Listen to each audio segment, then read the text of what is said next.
Okay, everyone. So I've had people ask me how I sharpen a katana. So I've already started on this one.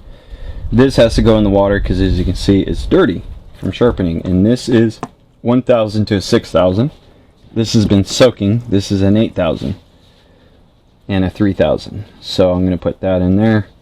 This has to be washed off. Always wash your stones off as best as you can. Now, this is my love-hate wakizashi. It does cut, though. It does cut good. The handle is still on it because they glued it on and I didn't want to fiddle with it. So, now you'll notice the blade, you can see scratches in it. That's going to happen, okay, no matter what. In order to get to that mirror finish, you need more than an 8,000 grit stone, okay? And you can bring back that lush polish again. But I'm not worried about it. This is a love-hate one. This thing's already got an edge, getting an edge on it. The key thing is plenty of water. And just pour it on there. And this is how you do it. Lay it down on there. Make sure that edge is really down on there, and then so that will be 4. I count 1, 2, 3, 4, like that. So 1, 2, 3, 4, 5, 6, 7, 8, 9, 10. Then you flip it over. You still got some water, so we're okay. 1, 2, 3, 4, 5, 6, 7, 8, 9, 10. Okay, we're going to add more water to it. People would say, won't that ruin the niku? No, it will not ruin your niku, which is meat in the blade. So 1, 2, 3, 4, 5, 6, 7, 8, 9, 10. And I'm counting for my own, so I remember. So you just take your time.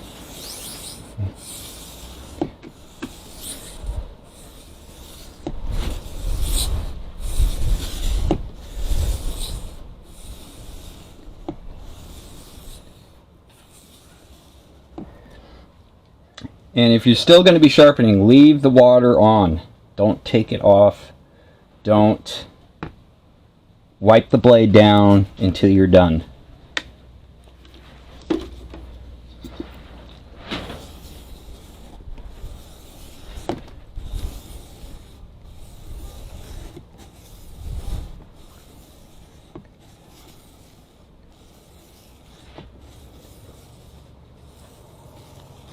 Now, if you're afraid of messing up your blade, your katana, or whatever, get a cheap one. This was $60 on Amazon, and play with it.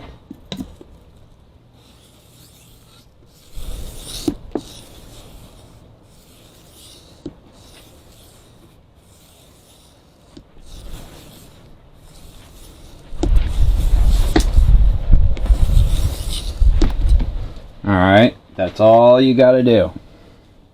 Now, if you do want to bring the shine back, okay, because right now it's getting kind of a satin. If I lay it down more, I can get that. You can use sandpaper, wet dry sandpaper. I think it's like 32,000 grit, and that'll bring back the shine and refine the cutting edge even more. Which this is getting a really nice edge on it. But this is the way you do a katana. It's just like this.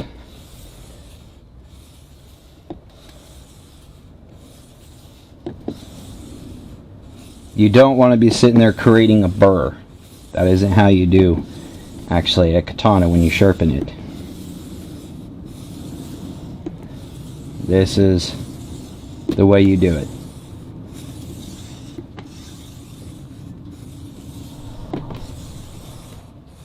just like this.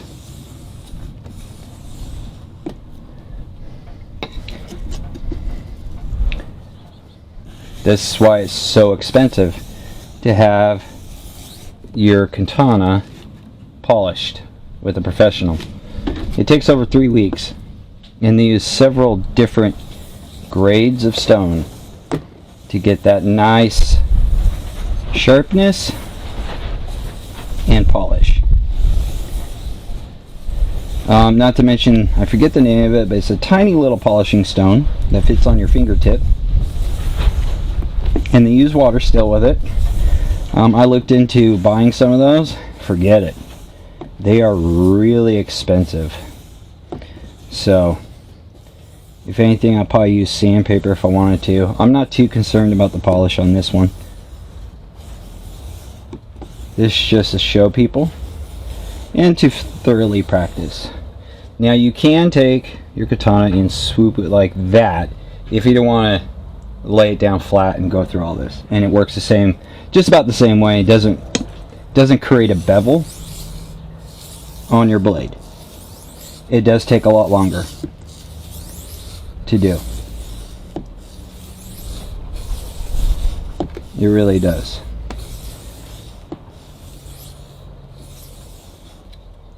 And then you flip it over again.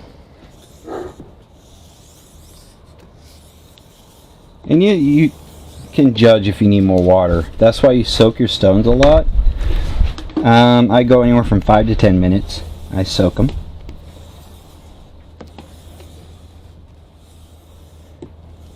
But, like I said, you don't want to be creating a burr on a katana. That isn't how you do it. You want to go either this way or this way with a katana.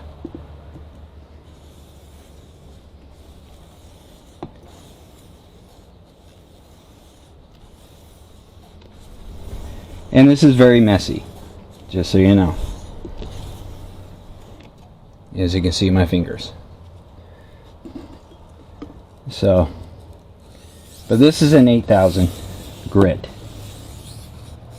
that I'm using right now.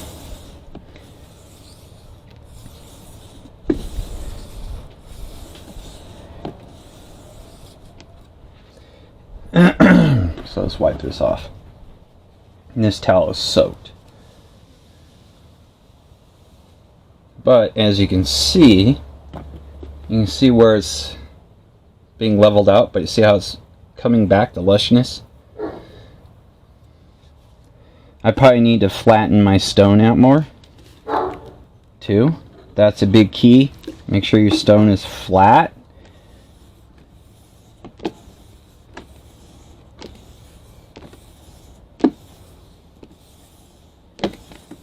And like I said, plenty of water. You want plenty of water.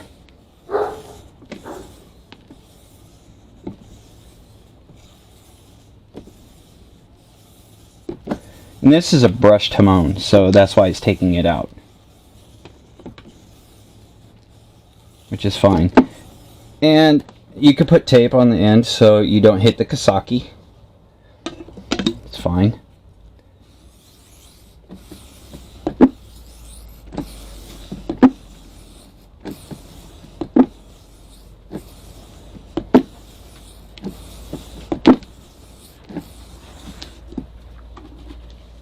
Perfectly fine.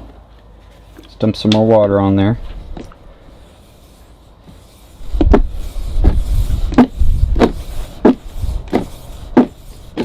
And this is not the best thing to use because you can see it's moving on me. I need a better stand.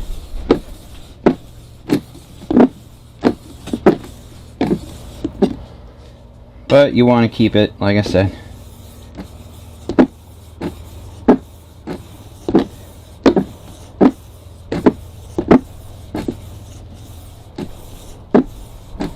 but it takes practice and patience. It takes a long time. You just don't do this like instantly. It doesn't work that way.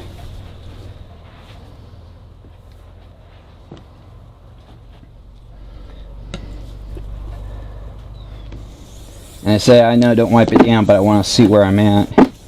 Because I'm actually trying to take out that brush timone. And we need water. So there we go.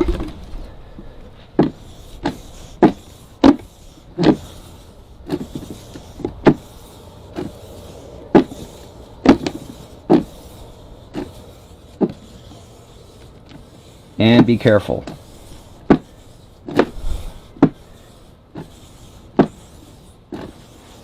That your finger does not slip down into that, because you are sharpening this.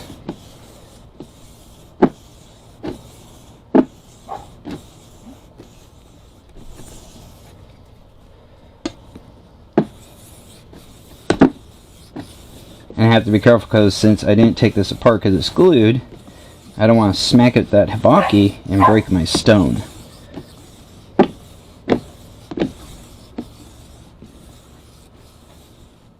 Okay. So, like I said, this is soaking wet. Just wipe all that off. But actually, starting to see how it's starting to get a polish in it. More and more and more.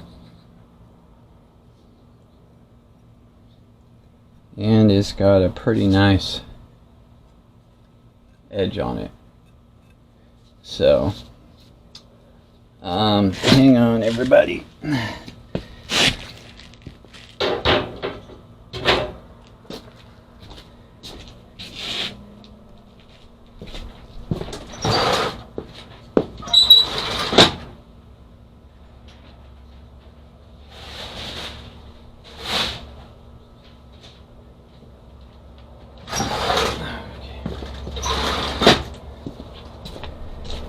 Alright, let's see how much of an edge we've got here.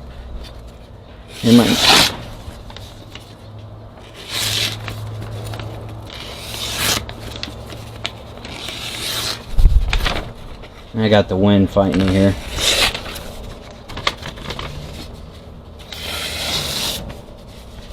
So it's got fairly decent edge right now. It will cut bottles, no problem. But you can see how it's starting to polish it out now. Okay. And it takes several hours. It's not a quick, just, once over. So you have to make sure you have plenty of time on your hands to do this.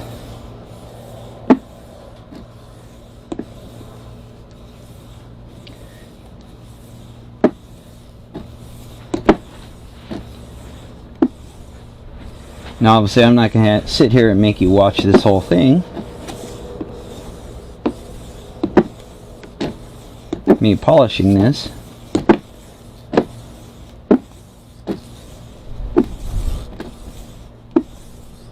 Now you can turn the stone so you're going this way. I like going this way because I can use the full length of this.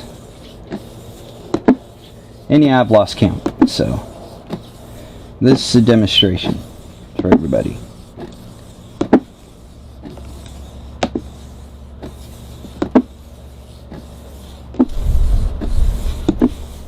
Okay. We're going to put more water on there. The reason why I can't get this back is because I have a handle on there. So it's really hindering this whole thing.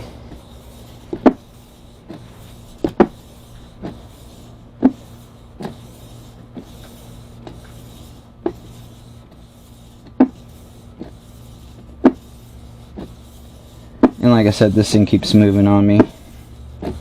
Make sure if you do this, you do it outside or in your garage if you have one, because it is messy for sure. You want to make sure you keep this perfectly flat. Okay.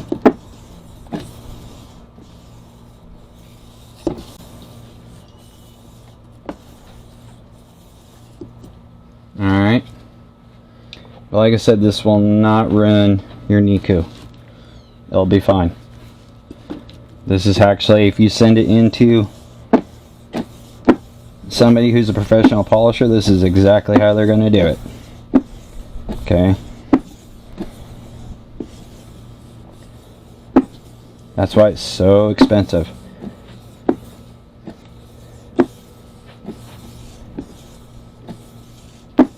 Now you can use sandpaper the same way. Okay. And you'll get the same results. Not a problem.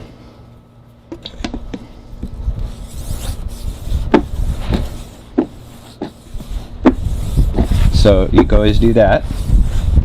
Just make sure your base is nice and stable. Okay, not like this, where it's moving back and forth.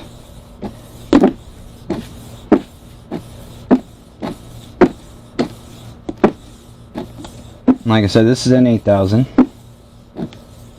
And the 8000 will polish it. It'll polish it up pretty nice. It won't be a mirror finish. That's for sure. I'm actually looking into if I can't get a 10,000 grit stone.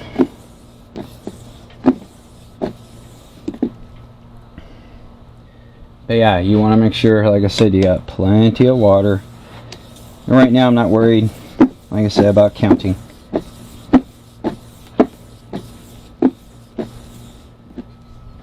Alright. So I don't want to hear, well, how many times you run it back and forth. Doesn't matter right now, because it's a demonstration.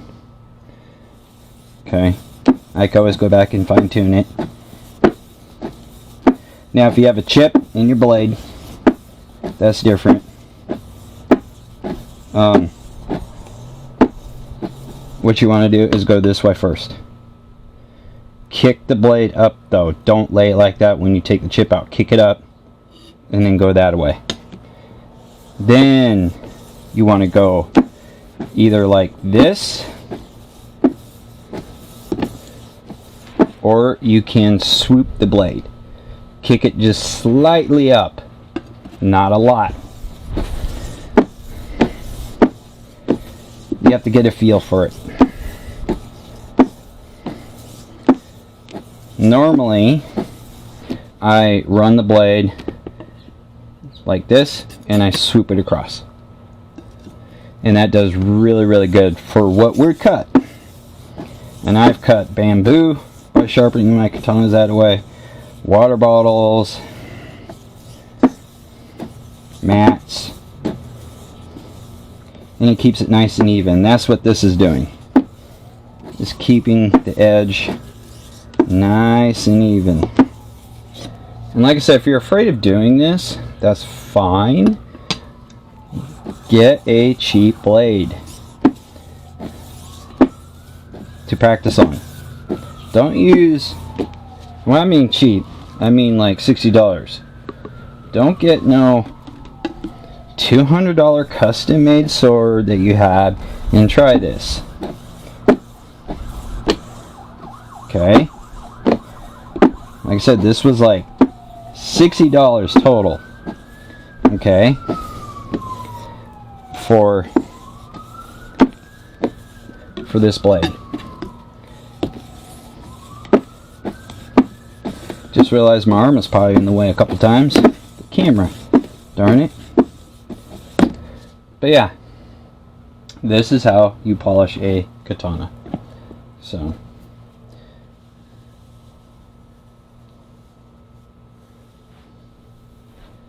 And as you can see, it's starting to give that like a satin polish on it. And it's taking out that phony hamon. So, that brushed hamon. That's the problem with this thing. See, and I just nicked that edge because this is moving back and forth. Let me see if I can't. There we go.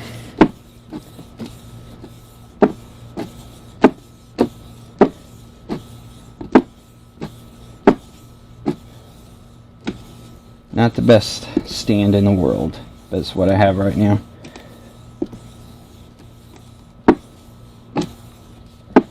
But I think you guys get the point. Hopefully. You know, it is very, very, very time consuming.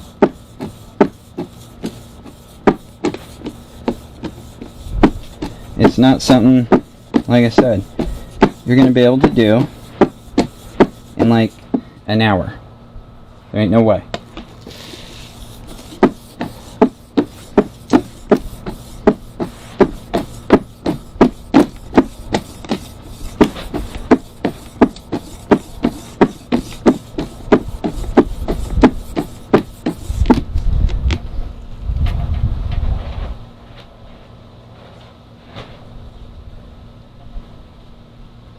Yeah, I'll do some cutting. Now I know some people like theirs hair popping sharp. I don't get mine that way because I cut different forms of medium.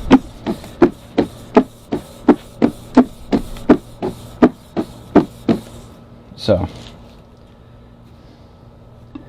I don't do that.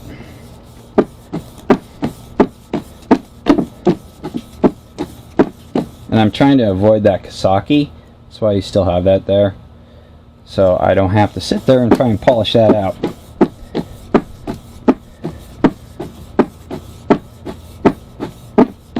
But anyways, guys, that's how you polish out a katana. Okay. So actually that looks not too bad so far. You could kind of see where, right down here where they had the brush on there. It's still there. But you can see how I'm working it. Okay. But this whole thing's got an edge. Nice edge. So like I said, it will definitely cut. But that's how you do it, guys.